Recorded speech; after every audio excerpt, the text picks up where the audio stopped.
말씀 제목 한번 읽어볼까요? 시작. 하나님의 충만. 네, 어디에 충만? 하나님 나라. 하나님 나라의 충만이죠. 우리가 지난주, 지지난주에도 충만에 대해서 배웠나요? 안 배웠나요? 배웠죠. 근데 그 충만은 어떻게 해서 얻어진 충만이었어요?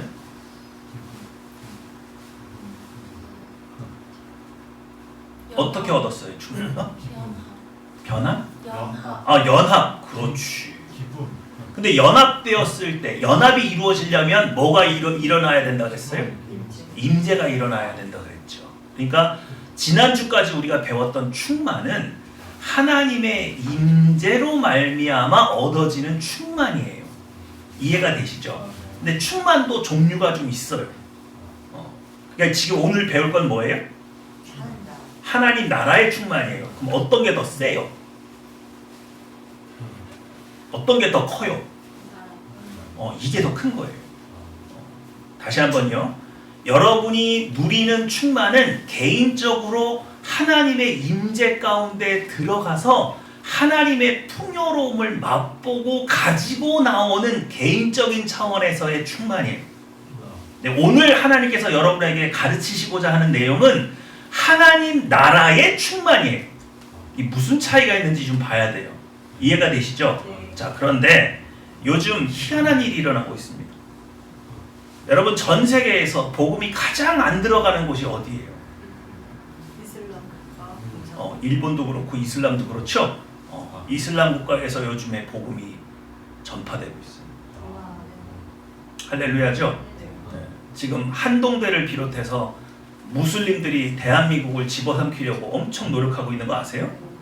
근데 반대로 그들의 본거지에서 지금 복음이 막 전파되고 있는 거예요.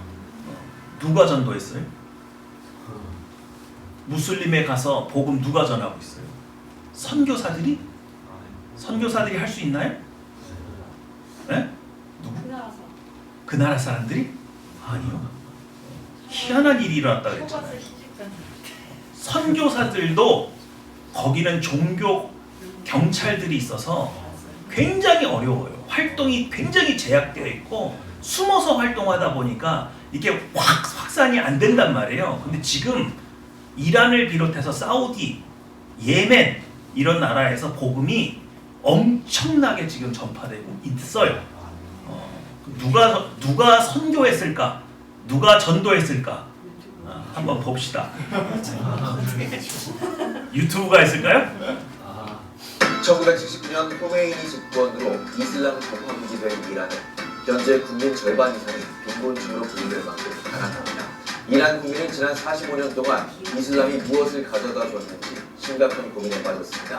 아랍 전문 매체에 따르면 최근 이란 내 7만 5천 개 모스크 중 5만 개 모스크가 문을 닫았습니다. 이와 함께 이슬람의 회의감을 느낀 무슬림이 급격하게 기독교로 개종하고 있습니다. 정부의 기독교 탄압도 어느 때보다 극심합니다. We have heard multiple stories this year of a Bible study, a home church being raided. Everyone there is photographed, everyone there is questioned, but then the leader of the meeting is held onto. They are arrested, they are detained, they are put in prison. 정부의 강경한 진압과 달리 가족과 지인들은 개종자에게 관대한 분위기입니다. They kind of have the attitude of, hey, if you found something that works for you, if it's Jesus or if it's atheism or if it's whatever, if it works for you, I know Islam doesn't work, so I'm happy you found something that worked. 놀라운 점은 기독교로 개종한 무슬림 중 많은 수가 개종 이후로 예수님과의 만남을 꼽는다는 사실입니다. 이들은 공통적으로 꿈에서 예수님을 만났다고 주장합니다. In the church, if you ask how people came to Christ, 80% will say they saw him in a dream. The next day, I guess, I saw a dream, and in my dream, I saw Jesus. I decided to come to him. But I saw Jesus in a dream. First, Jesus touched my forehead with his finger, and after touching me, he said, "You belong to me." And then he touched me above my heart. You have been saved. Follow me. 전문가들은 무슬림이 꿈에서 예수님을 만나는 현상이 이란을 넘어 전 세계에서 일어나고 있다고 분석합니다. Well, I think what's happening there is actually representative of what's happening in the the Islamic world. 이슬람 국가에서의 기독교 성장은 이란을 넘어 전 세계적인 흐름으로 자리 잡았습니다. 여호수아 프로젝트에 따르면 예멘에서의 기독교 성장률은 세계 평균의 거의 2배며 이슬람의 발상지 사우디아라비아도 기독교인과 교회에 반대해졌습니다. Coming into Saudi Arabia, not necessarily welcoming it with open arms, obviously, but just the understanding that it could happen, that there could be Christians here, and maybe that's not the worst thing in the world. 중동에 부는 개종의 바람, 향후 어떤 양상을 보일지 주목됩니다. 글로벌 뉴스였습니다. 어때요? 네? 어디에서 나온 뉴스냐고요? 뉴스가 기독교 방송. 기독교 방송. 몇 년 전부터 네. 저런 현상이 일어나고 그렇죠. 그래서 기독교를 개종하려면 어떻게 해야 돼요? 집에 가서 자라. 꿈에서 네가 누굴 볼 것이다? 예수님을 볼 것이다 라고 말을 한대요. 근데 80% 이상이 꿈에서 직접 누굴 만났어? 예수님을 만났어요. 그러니까 무슬림의 벽은 사실 인간적으로 뚫기 너무 힘들었던 곳이잖아요. 그런데 마침 무슬림이 이 종교적인 이런 걸로 굉장히 빈부격차가 너무 극심해지고, 그래서 본인들이 가지고 있는 종교로는 자신의 삶을 변화시킬 수 없다는 회의감이 들어오고, 근데 이전까지만 해도 뭐 했어요? 명예살인 했잖아요. 집안에서 크리스찬으로 개종이 되면 그 사람 다른 사람이 죽이는 게 아니라 자기 친족들이 가서 그 사람을 죽였단 말이에요. 그런 나라가 지금 집단 개종이 일어나고 있다. 우리가 코로나가 터져서 대한민국이 5만 교회에 꼽습니다. 그런데 코로나 끝나자마자 1만 교회가 사라졌다고 그랬어요.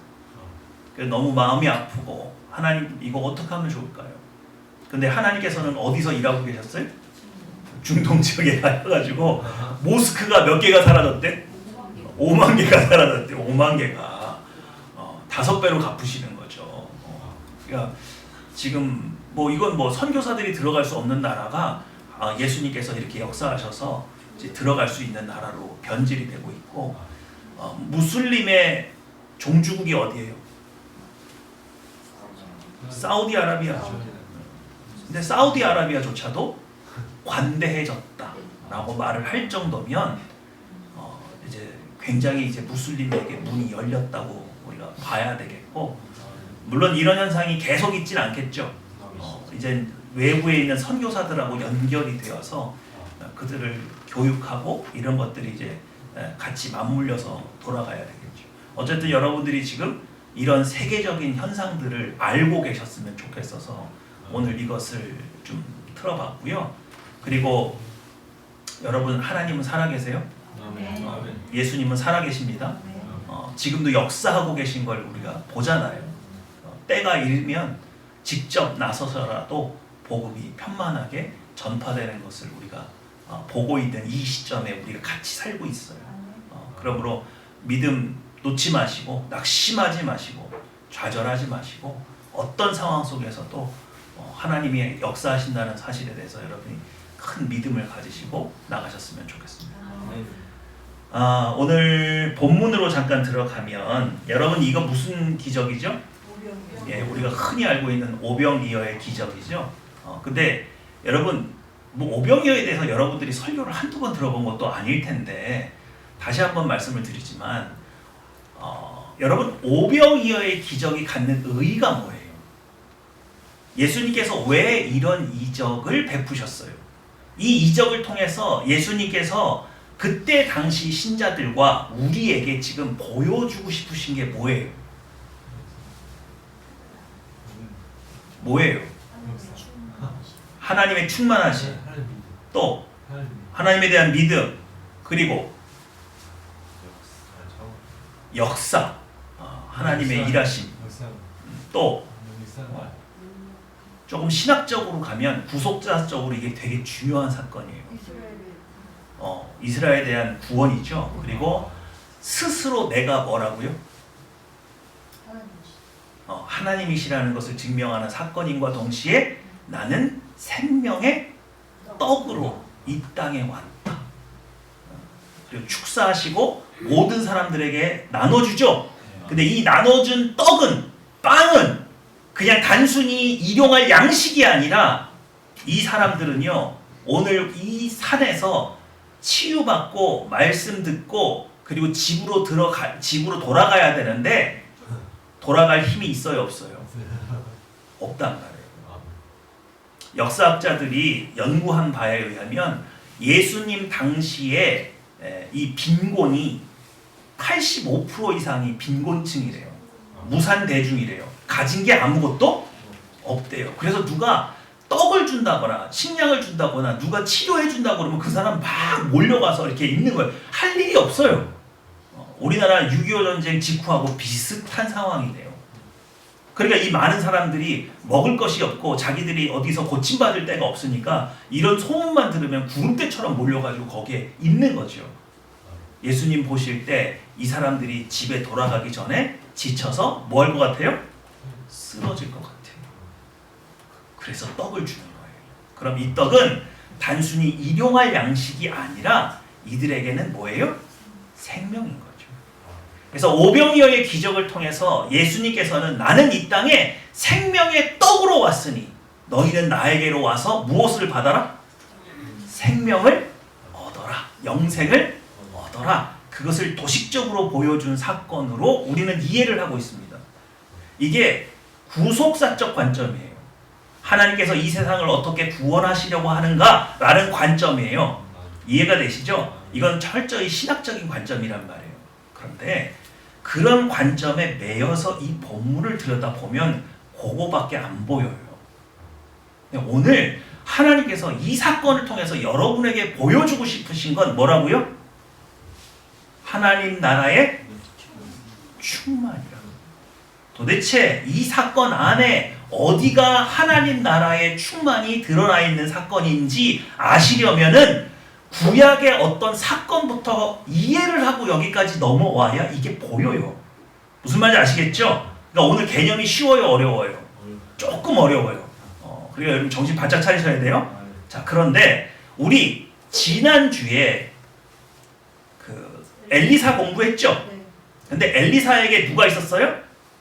선지자의 생도가 있었죠? 근데 이 사람이 죽었어요. 그래서 그 집에 가난이 들어왔죠. 궁핍이 들어왔죠. 두 아들이 노예로 팔려가게 생길 만큼 빚을 지게 되어서 그 여인이 찾아와서, 아내가 찾아와서 엘리사에게 도움을 요청하는 장면 기억하시죠? 그때 엘리사가 그 문제를 어떻게 해결했다고요? 집 밖에 나가서 유지들을 불러다 놓고 우리 선지자 생도가 이렇게 어렵게 됐는데 왜 돕지 않느냐고. 너희들 이 선지자의 생도를 도우면 복이 있을 것이니까 도와라. 이래서 외부로부터 도움을 가져왔어요? 아니죠. 뭐라고 물어봐요? 너희 집에 무엇이 있느냐? 그랬더니 이 여인이 뭐라고 그래요? 집에 아무것도 없는데 기름? 한 그릇이 있다 그랬죠. 한 그릇이 있다 그랬죠. 그리고 이웃들에게 그릇을 빌려서 그 기름을 부으라고 그랬잖아요. 근데 문을 어떻게 하라고? 문을 닫으라 그랬잖아요. 이거 문 닫는다고 해서 이 안에 일어난 사건이 밖으로 안 새나가요? 나중에 빈 그릇으로 다 빌려간 건 아니 저 집은 뭐 한다고 이렇게 빈 그릇을 많이 빌린디야. 그랬는데 나올 때는 다 거기에 뭐가 들어있어요? 기름이 가득 차서 나오면 사람들이 그 사건 몰라요? 근데 왜 문을 닫으라 그랬다고요? 그렇지. 그게 사람이라 그랬잖아요. 오직 누구만을 바라보도록. 하나님의 충만을 바라보도록. 그래서 그 병이 하나님의 충만과 연결이 되었더니 계속 부어지는 그 사건. 그래서 엘리사가 한 일이 뭐라고요?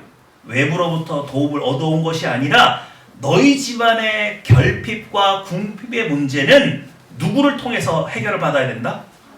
하나님. 내면의 문제라는 거예요. 그래서 그 집 안에 있는 무엇으로 그 문제를 해결하게끔 관점을 확 바꿨단 말이죠. 이 궁핍한 여인이 생각할 때는 내가 누구로부터 원조받지 않으면 이 문제를 해결할 수 없다고 생각하고 있는 이 관점을 뒤바꿔놨다고요. 그건 너와 함께 계신 하나님과 연결되면 되는 문제다. 이해가 되시죠? 오늘 본문의 구조가 어때요? 예수님께서 제자들에게 물어봤어요. 너희가 가서 저들에게 먹을 것을 주어라. 제자들이 뭐라 그래요? 그렇게 큰 돈이 있다고요, 없다고요? 없대요. 그리고 한 사람한테 한 입씩만 먹을 떡을 줘도 200데나리온이 필요하대요. 여러분 200데나리온이요, 장정이 6개월 이상 일을 해서 하나도 쓰지 않고 저축해야 모을 수 있는 돈이에요. 6개월치 월급이에요. 그 정도 가지고 있어야 사람들한테 떡 한 조각씩 줄 수 있대요. 이해가 되십니까? 그래서 된대요, 안 된대요? 안 된대요. 그죠? 근데 베드로가 갑자기 등장합니다. 자, 8절 9절이에요.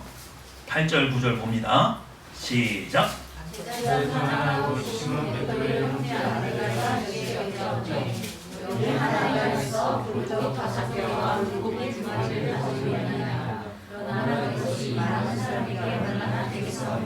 지금 이 문장의 구조가 어디하고 똑같아요? 그렇죠. 너희 집에 무엇이 있느냐? 우리 집에 기름 한 그릇밖에 없습니다. 아무것도 없고 기름 한 그릇밖에 없습니다. 그러죠?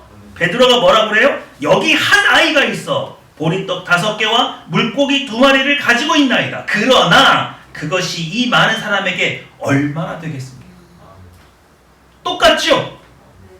똑같아요. 예수님께서 뭐라 그래요? 밖에 가서 사오라 그래요? 외부로부터 공급받으라 그래요? 지금 너희에게 뭐가 있냐고요? 오병이어밖에 없습니다. 그랬더니 그 오병이어를 가지고 축사를 하시고 나눠주기 시작하는데 이게 끝나요? 계속 나와요? 얼마큼 나왔어요? 그래서 몇 명이 먹었어요? 여기 보니까 5,000명이라고 그랬죠? 항상 이스라엘 백성은 5,000명이면 남자 정남이라고 그랬잖아요. 그러니까 곱하기 몇을 해야 돼요? 3 내지 4를 해야 되는 거예요. 아이들도 있을 것이고 미성년자인 아이들과 여자들이 있을 거 아닙니까? 그렇죠? 그러면 이게 지금 15,000명 이상 먹었다는 거예요. 그리고도 몇 광주리에 남았어요? 12광주리에 차고 넘쳤다. 그러죠? 그럼 이 사건도 똑같이 뭐예요? 이 문제를 해결함에 있어서 사람들의 12제자들의 관점을 외부에서 시장에 가서 사 먹어야 된다. 다른 본문에 보면 날이 어두워지기 전에 저들을 빨리 보내래요. 왜? 그래야 시장에서라도 가서 뭘 사 먹을 거 아니냐고. 근데 그건 말이 안 돼요. 여기 앉아있는 사람들 대부분이 무산대중이라고 그랬잖아요. 돈 주고 사 먹을 수 있는 사람이 아니에요. 그걸로 문제 해결이 안 돼요. 그래서 예수님께서 먹여야겠다고 생각하신 거예요. 그런데 많은 제자들은 이 문제를 해결하려면 밖에서부터 원조받지 않으면 불가능하다. 그것도 뭐가 있어야 된다? 돈이 있어야 된다. 그렇게 얘기를 하는데 예수님은 이 문제의 해결 방식을 내부로 찾는 거예요. 그래서 뭘 얻어냈어요? 오병이어를 얻어냈죠. 이해가 되십니까? 그래서 이 사건은 무슨 사건과 판박이다? 엘리사의 이적과 이 사건은 연결되어 있다. 같은 방식을 취하고 있다. 구약에 있는 그 사건과 이 사건이 연결되어 있다는 걸 여러분이 이해를 하시고 하나님께서 그 가난의 문제, 궁핍의 문제를 해결하는 방법이 외부에 있지 않고 어디에 있더라? 내부에 있더라. 근데 여러분 우리가 여기서 생각해야 될 부분이 있어요. 그게 뭐냐면 여러분 우리가 여기서 많은 부를 쌓아도 그거 천국에 가져갈 수 있어요, 없어요? 왜 못 가져가요? 왜 못 가져가요? 그럼 못 가져갈 거 왜 쌓아놔요? 내가 쓰려고? 자식들한테 남겨주려고요?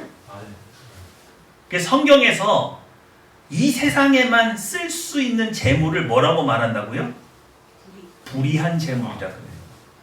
윤리 도덕적으로 부정한 방법으로 얻은 재물을 불의한 재물이라고 말하는 게 아니라 성경은 하나님 나라에 통용되지 못하는 재물은 다 불의한 재물이에요. 한정적인 시간 속에서만 사용할 수 있고 어느 나라에 가져갈 수 없는 것, 하나님 나라에 가져갈 수 없는 그 물질을 불의하다고 말해요. 그럼 여러분 하늘나라에 어떻게 적립해요? 하늘에 보화를 쌓아놓으라며요. 그럼 여러분 여기서 번 거는 못 가져간다면서요. 그럼 어떻게 거기다 쌓아요? 네? 아, 소자에게 야 이제부터는 등에다가 물통을 쥐고 다녀야겠네. 그러면 이제 하늘나라에 적립이 되는 거예요. 말씀대로 살고 순종하고, 그죠? 그리고 불의한 재물로 사람들의 생명을 구원하는 데 쓰는 거죠. 그럼 이게 환전이 돼서 적립이 되는 거예요. 무슨 말인지 아시겠어요? 이 땅에서밖에 쓸 수 없는 재물을 내가 가난한 자들에게 나눠주고 복음을 전하기 위해서 베풀면 그 돈이 하늘나라에 쌓인대요. 믿으십니까? 내가 이 땅에 서 있는 돈을 들고 가지는 못하는데 선행을 통해서 하나님의 복음을 위해서 사용을 하면 그게 하늘나라에 적립이 된대요. 이해가 되시죠? 네. 그럼 반대로 해볼게요. 하늘나라에 쌓여있는 게 내가 이 땅에서 필요할 땐 어떻게 가지고 내려와요? 네? 지난주 우리 충만에 대해서 다 공부했잖아요. 여러분이 어디에 들어가야 된다고? 하나님의 지성소, 하나님의 임재 가운데 뭐 해야? 들어가야 가지고 나올 수 있다 그랬죠? 그러면 가지고 나올 때 내가 물질을 가지고 나와야 돼요? 어떤 무형적인 것이 유형이 있어야 돼요? 무형이에요? 그럼 무형으로 가지고 나오면 또 여기서 뭘 해야 되잖아. 그렇잖아요? 답답하지 않아요? 그러니까 우리가 교회를 다니시는 분들이 자꾸 무당한테 가는 이유가 뭐예요? 저쪽 동네 귀신들이 해결하는 방법이 더 좀 화끈하잖아. 당장 나한테 뭐 통장에 이렇게 뭐 이렇게 돈이 들어오는 것처럼 이게 현금화가 가능한 물질이 그냥 들어온다든지 뭐 이런 게 생기는 거 아니에요? 그럼 우리는 그렇게 안 해요? 아까 그 사건과 이 오병이어의 사건은 우리에게 뭘 보여줘요? 여러분 하나님께서 여러분이 개인적으로 하나님의 임재 가운데 가서 충만을 맛보고 가지고 나올 때에는 유형적 재산으로 가지고 나오는 거예요? 무형적 재산으로 가지고 나오는 거예요? 네? 무형적 재산이죠. 그래서 여기서 여러분이 이걸 물질로 환원할 수 있어야 돼요. 네? 근데 그게 힘들지 않다. 내가 충만을 가지고 나오면 그것을 물질로 바꿀 수 있는 지혜가 생기든지 능력이 생기든지 권세가 생기든지 그래서 바뀐다고요. 그걸 가지고 나왔다고요. 마치 시험 보기 전에 우등학생은 시험을 기다린다고요? 안 기다린다고요? 기다린다고요. 왜? 시험 봐야 상을 받잖아요. 그죠? 근데 공부 못하는 학생은 시험 보기 싫지. 시험 보고 나면 혼날 거잖아. 이해가 되세요? 그러니까 지혜가 충만한 건 마치 이런 거예요. 근데 어디 충만? 아까 오늘 제목이 뭐예요? 하나님 나라의 충만은 여러분이 원하는 방식으로 물질로 갖고 나올 수가 있어요. 무슨 말인지 아시겠어요? 지금 오병이어가 어떻게 된 거예요? 예수님께서 이렇게 물질, 무형의 음식으로 이렇게 여러분들한테 준 거예요? 눈에 보이는 물고기와 보리떡으로 주신 거예요. 그렇죠? 그러니까 여러분 제가 아까 뭐라 그랬어요? 여러분이 개인적인 충만을 얻기 위해서 하나님의 임재 가운데 들어가서 나오면 그 문제를 해결할 수 있는 지혜를 주시거나 능력을 주시거나 이런 무형의 형태로 가지고 나와요. 근데 때로 정말로 물질 체계가 이렇게 와 그냥 변환하지 않고도 그럴 땐 언제라고요? 하나님 나라의 충만이 그냥 우리에게 뭐 한 거예요? 임한 거예요. 그 차원이 다르죠. 그러니까 여러분 원하는 거는 사실은 이게 지혜와 능력을 갖고 나오는 거예요. 그냥 통째로 갖고 나오는 거예요. 오늘 예배 잘 들으시면 통째로 가지고 나올 수 있다. 그 비밀이 어디에 숨겨 있다? 여기에 숨겨져 있다. 그래서 하나님이 여러분을 이해시키려고 빌드업하고 계시는 거예요. 지지난주부터 충만에 대해서 쭉 가르쳐주고 엘리사 얘기하고 오늘 여기로 오는 거예요. 이거 몇 개 안 되는 예문이잖아요. 기름이 진짜 나왔다니까요. 믿으시는 거죠? 오병이어의 떡과 물고기가 그냥 생겼다니까요. 믿으시는 거죠? 하나님의 임재 가운데서 그 병에서 나왔다고. 이스라엘 백성이 광야에서 만나를 먹었다니까요. 물과 양식을 얻을 수 있는 지혜나 능력으로 그것을 연명하는 것이 아니라 정말 물질 만나가 내려왔다고요. 믿으십니까? 지금도 그 일은 일어날 수 있다고요, 없다고요? 있어요. 그게 도대체 어떻게 되는 거예요? 오늘 그 차원을 이해해야 되는 거죠. 자, 읽어볼게요. 시작. 주께서 백성을 인도하사 그들을 주의 기업의 산에 심으시리이다. 여호와여 이는 주의 처소를 삼으시려고 예비하신 것이라. 주여 이것이 주의 손으로 세우신 성소로소이다. 출애굽기 15장 17절은요 매우 중요한 구절이에요. 이 구절을 이해하지 못하면 오늘 이 사건도 이해가 안 되는 거예요. 연결돼 있어요. 이 구절은 모세가 출애굽을 해서 홍해를 가르고 나온 뒤에 하나님의 역사하심을 찬양하는 노래의 일부분이에요.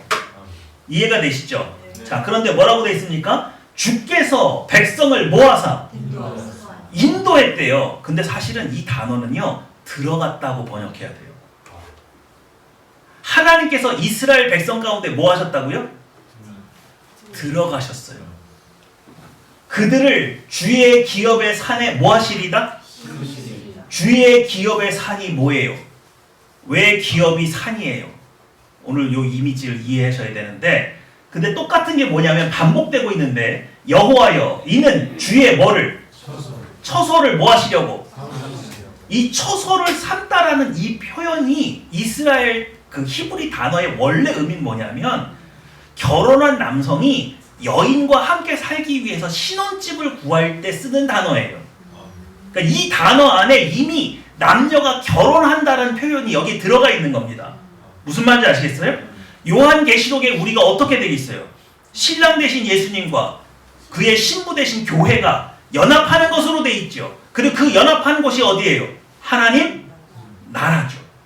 이 단어 안에 이미 하나님께서 어떻게 이스라엘을 하나님의 백성들을 회복하셔서 백성 삼으시고 어떤 방식으로 연합하고 어떤 방식으로 함께 하실지를 다 기록해 놓은 거예요. 이해가 되십니까? 근데 뭐라고 그래요? 예비하신 것이라 주여 이것이 주의 손으로 세우신 뭐로소이다? 성소로소이다. 주의 기업의 산이 곧 뭐예요? 성소예요. 왜 주의 기업의 산이라고 했는지는 조금 이따가 설명드릴 건데, 어쨌든 여호와 하나님께서 여러분에게 기업으로 어떤 산을 주시잖아요. 그럼 그것이 뭐예요?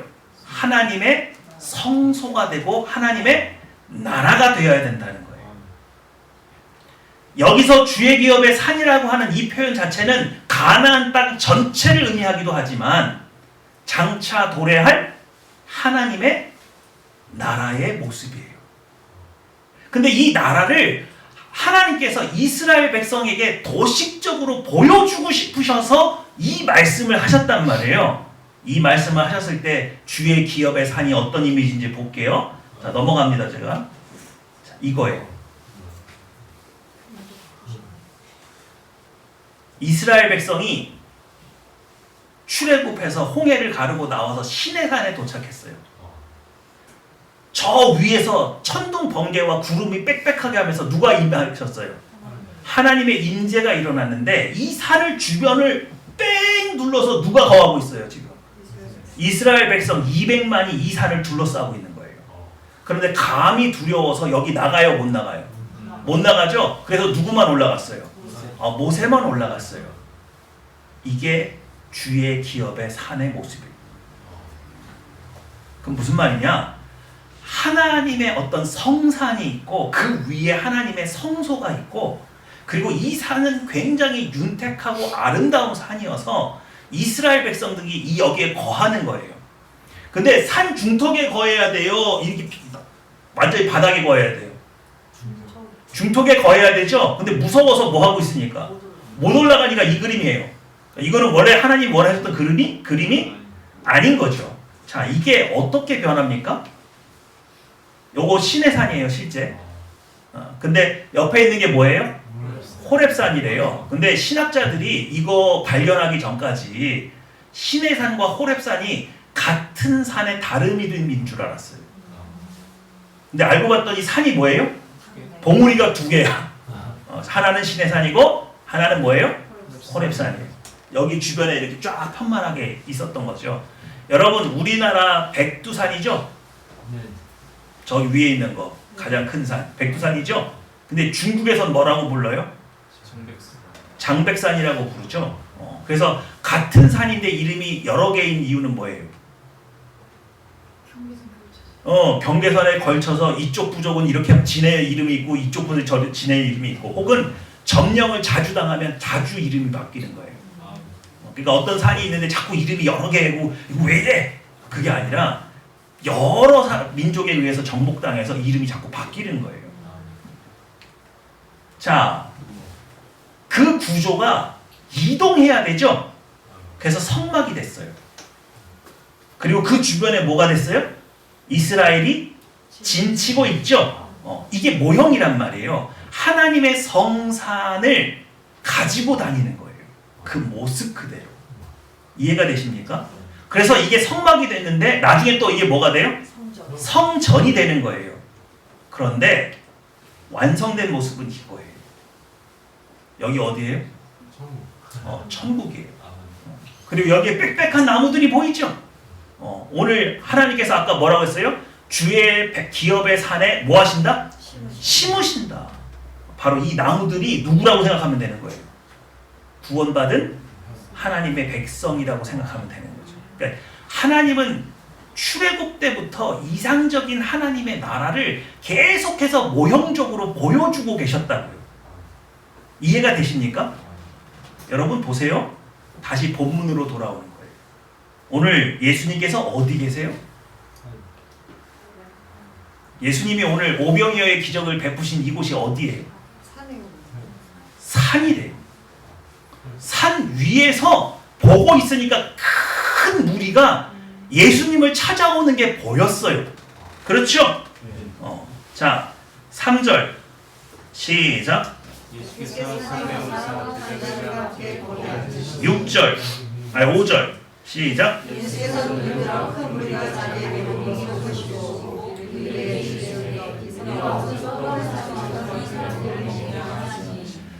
구속사적 관점에서는 예수님께서 오병이어의 기적을 베푸심으로 굶주리고 배고픈 자들에게 생명을 나누어 주셔서 내가 생명의 떡으로 이 땅에 왔다는 거, 바로 너희가 그토록 고대했던 메시아라는 것을 증명한 사건 맞아요. 그런데 예수님께서 산 위에 앉으셔서 큰 무리가 나오는 것을 보셨을 때 예수님의 그림은 뭐였느냐? 여기를 뭘로 만들고 싶으신 거예요? 천국의 모형으로 보여주고 싶으신 거예요. 오병이어의 기적은 어디서 일어났습니까? 하나님 나라에서 세워진 거예요. 그래서 어떻게 했어요? 50명씩 따로 앉게 했어요. 이렇게. 그죠? 다른 성경에는 그게 50명씩 앉았다고 되어 있는데 여기 본문에는 없어요. 자, 10절 다시 한번 읽어볼까요? 10절입니다. 시작.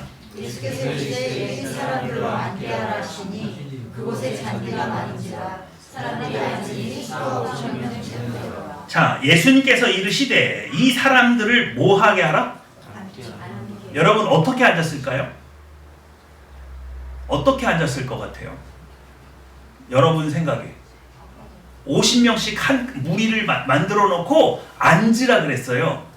그럼 이렇게 쭈그리고 앉았을까요? 이렇게? 그리고 뭐 하나 이렇게 봤을까요?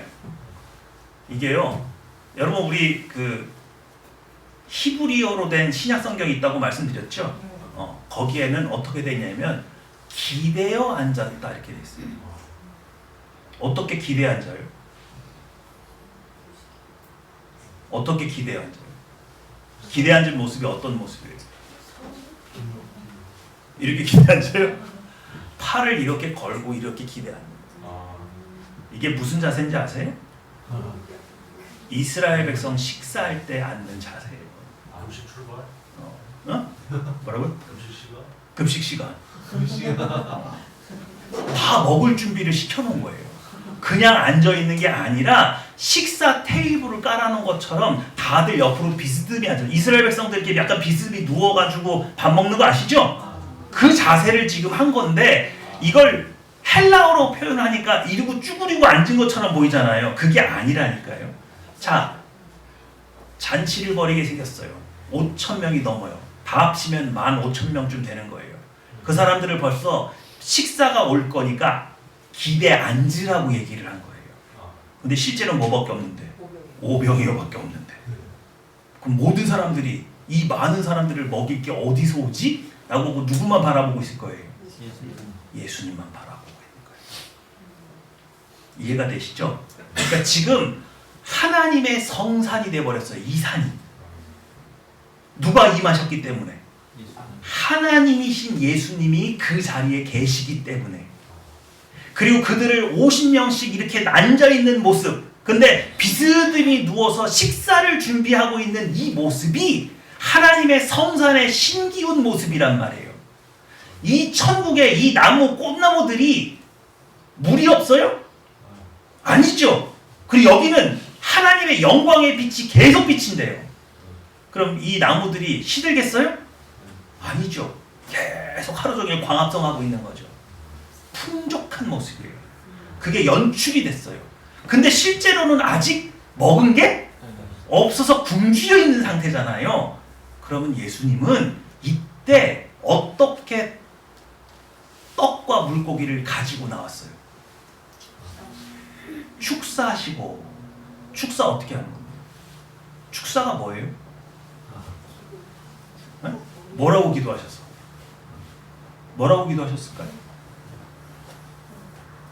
이것이 하나님 나라의 인생과 가득 중에 멋있는데? 이거 넘어갈게요. 자, 개역 개정이죠? 11절 시작. 예, 뭐 했대요? 축사라는 말 자체가 무슨 뜻이에요? 축복하고 뭐 했다? 사는 뭐예요? 감사. 그래서 뭐라고 그래요? 세 번역 시작. 예수께서 빠져들어서 감사를 드리신 다음에 앉은 사람들에게 나눠주시고. 그러면 감사하면 갑자기 물질이 생기나요? 네? 감사의 대상에 따라 이게 진짜 답답한데 이 본문으로는 접근도 할 수가 없어요. 시작. 예수께서 빵들을 가져다가 베라크하신 후에 앉아있는 모든 사람에게 원하는 만큼 주시고. 예수님께서 뭐 하셨대요? 베라크 하셨대요. 예수야가 뭐예요? 예수님의 히브리어 발음이에요. 네. 어떻게 해요? 베라카가 뭐라고요? 복을 주신대요. 여러분 우리 대표 기도 하실 때 조금 신경 써주시면 좋을 것 같아요. 하나님 우리를 축복하여 주시옵소서. 이런 말 된다고 그랬어요? 안 된다고 그랬어요? 안 된다 그랬죠. 축이 무슨 축자예요? 빌려온다는 거 아니에요. 그러니까 목사가 맨 마지막에 하는 건 뭐예요? 축도죠. 여러분들한테 하나님이 함께 하신다는 복을 주고 싶은데 나는 그것을 일으킬 수 있는 사람이 아니에요. 아니죠. 빌려온단 말이에요. 축도 마지막에 기도하잖아. 이해가 되세요? 그러니까 하나님 앞에 기도할 때 하나님 우리를 축복해 주세요라고 말하면 하나님 보고 누구한테 빌려가지고 복을 가져오라는 얘기예요. 그 표현은 안 된다고요. 엄밀하게 말해서. 그럼 뭐라고 말해야 돼요? 복을 내려주시옵소서.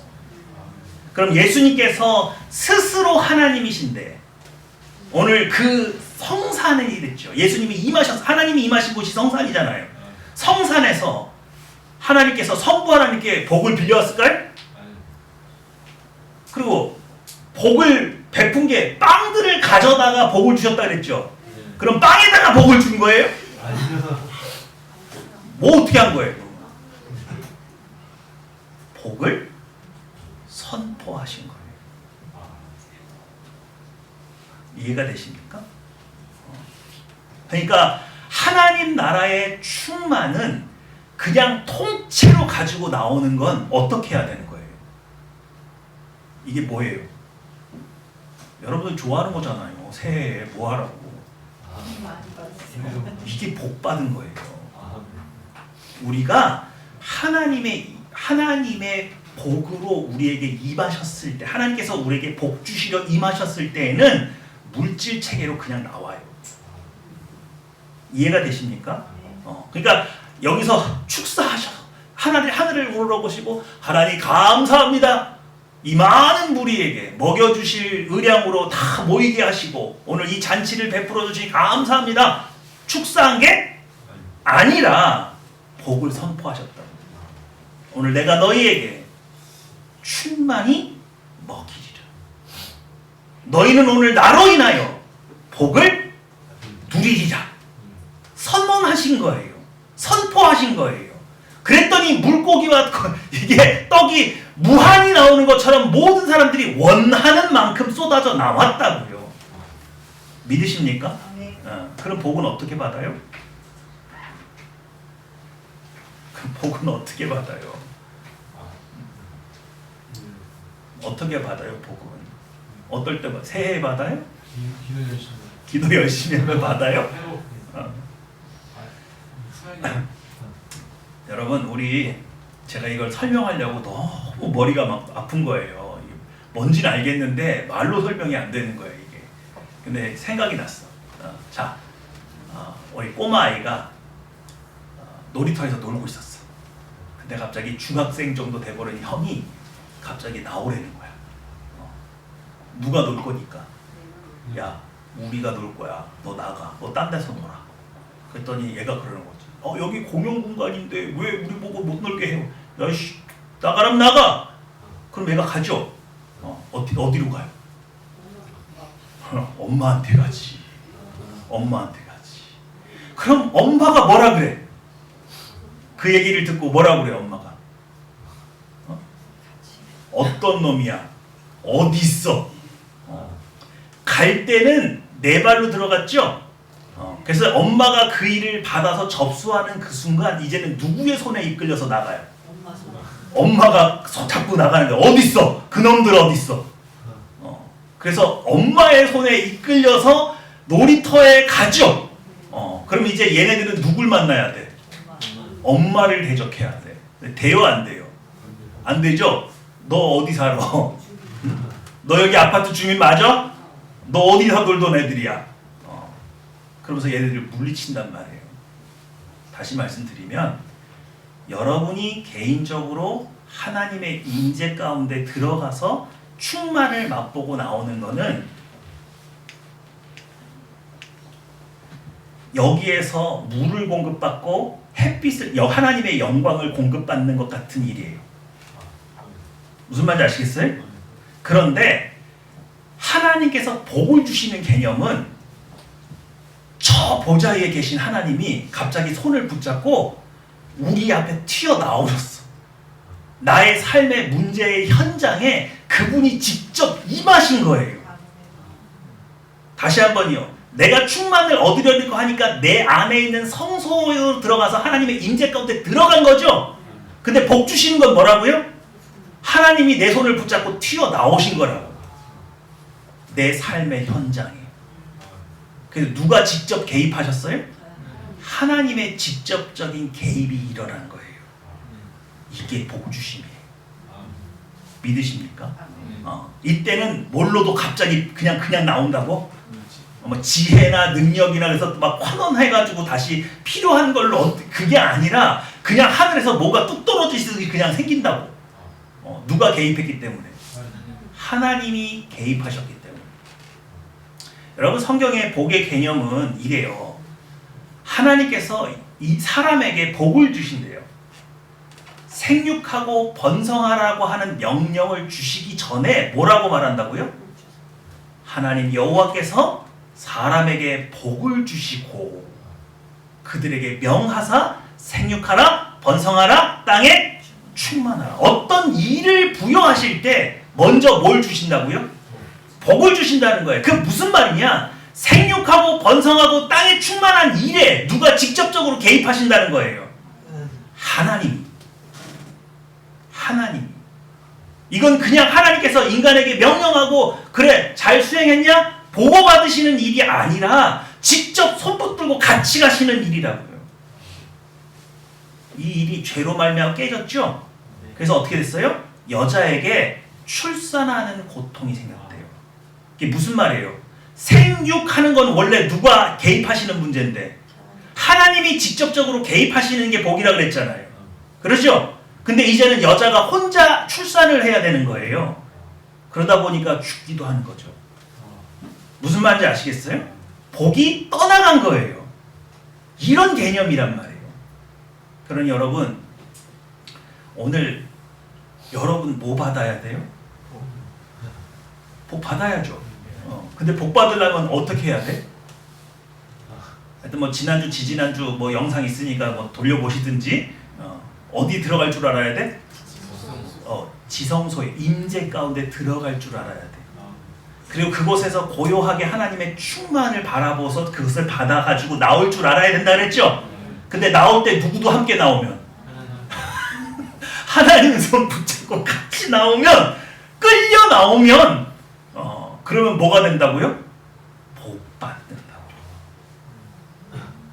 내 어려운 문제에 하나님의 직접적인 개입이 일어나게 된다고요. 믿으시죠? 그러니까 오늘 이 오병이어의 기적을 통해서 여러분이 뭘 바라보셔야 돼요? 저거예요, 저거. 하나님은 오병이어의 기적을 통해서 내가 하늘로부터 떡이다 이것만 보여주시고 싶으신 게 아니라 하나님 나라 안에 무슨 일이 일어나고 있는지 보여주고 싶으신 거예요. 그래서 어떤 일이 일어났어요? 상처받고 병든 사람들이 다 회복됐어요. 주의 성산에서. 그리고 그들의 배고픔이 어떻게 됐어요? 다 채워졌어요. 하나님의 풍요로움이 그들을 먹여 살렸어요. 믿으십니까? 근데 마지막 장면은 또 웃기죠? 15절 한번 읽어봐요. 15절입니다. 시작.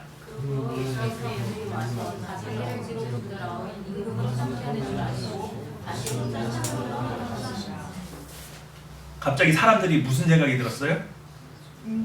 이야, 예수님을 뭐 삼으면? 왕 삼으면 우리 평생 뭐 하지 않겠구나? 굶어 죽지 않겠구나.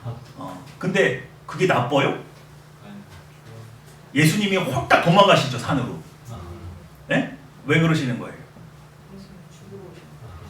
이게 탕자적 관점이잖아요. 탕자가 오해한 게 뭐예요?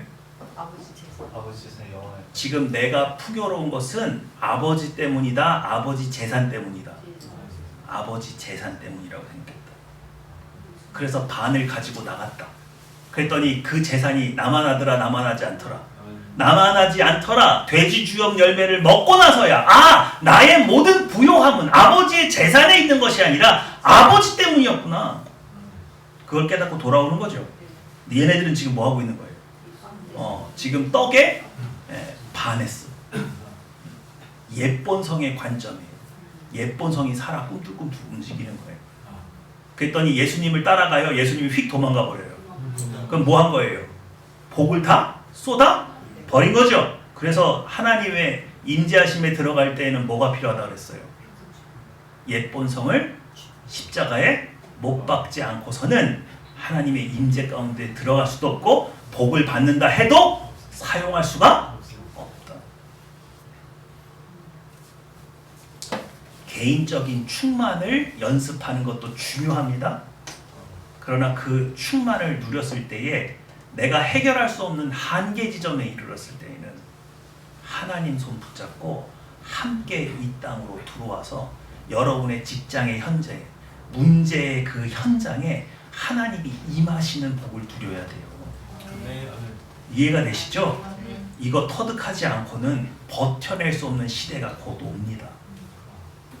중국하고 대만하고 전쟁할 거예요? 안 할 거예요? 하겠죠.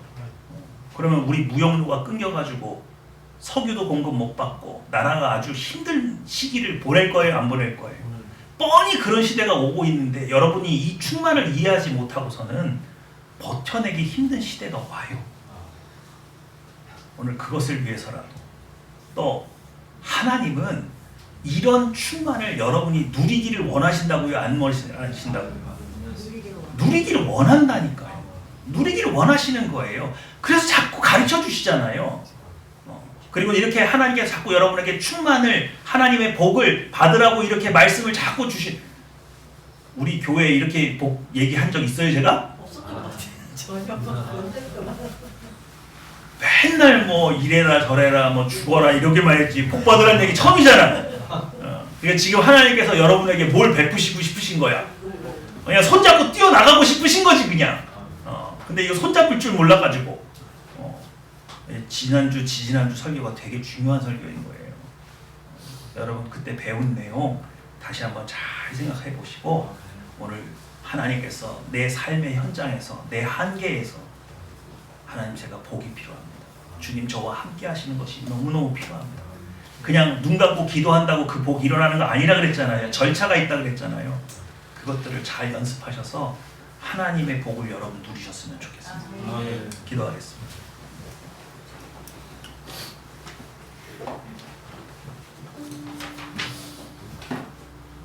하나님 자녀면 누구에게나 허락되는 충만이 있습니다. 또 하나님께서 태초에 사람에게 복을 주셨고 생육하고 번성하고 땅에 충만한 일에 반드시 복을 주신다고 약속하셨습니다. 그러므로 오늘 우리의 한계 지점에 서서 무릎 꿇고 하나님 바라볼 때 하나님 약속된 그 복을 내게 허락하여 주셨습니다. 제가 복된 사람이기 원합니다. 저를 괴롭히고 있는 이 모든 어려움과 낙심할 수밖에 없는 이 모든 현상 앞에서 오직 하나님의 복 주심만을 바라보니 저를 주님의 임재 가운데 들어가게 하여 주시고 주님의 충만을 맛보게 해주시고 주님 손 붙잡고 함께 나의 삶의 문제의 현장에 주님 함께 하여 주시옵소서. 기도하시겠습니다. 내레케데베 카라바리오니 코로스가 베리 코로시오니 게데베 카라바리 게데베 코로스니 가라바리 게데베 코로스니 게데베 코로스 카라세라마 파디가 따라바리 코로스 코로스니 가라바리 게데베 게데베 코로스 오니 게데베 카라바리 게데베 코로스가 데베 카라바리 게데베 코로스니 가라바리 내레케데베 카라바리 게데베 코로스니 가라바리 게데베 게데베 코로스니 게데베 카라바리 게데베 카라바리 게데베